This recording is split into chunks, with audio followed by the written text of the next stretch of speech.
Grabe. Kaya nila. Kaya nila yung Loro. Sobrang fast learner nila. True. Kuya Sal, Freya, and Charlotte. Hindi siya feeling ko, na-miss din talaga ng P-pop fans and listeners natin na magkakasama talaga tayo sa isang stage. So, thank you, Ali Puli, for giving us a chance to perform again on stage together. Pure gold lang pala din ang magpapasama-sama sa atin ng ganito. And before we do our final song in this segment, gusto na namin yung take ng time na to again para magpasalamat po ulit.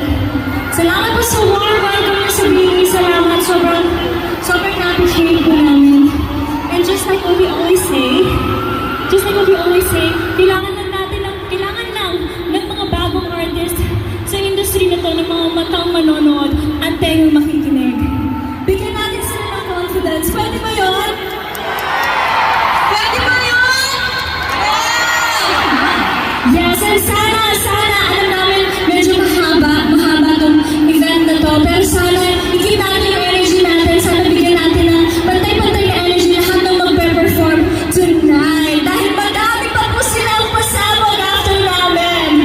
Yes, Ate Maloy! Yes, I believe that this will be a historic Pure Gold Open Gold 2025! Yes, kaya walang uuwi at walang mag-skip dahil kung na-surpresa kayo sa segment namin, ano pa yung mga susunod? Oo naman!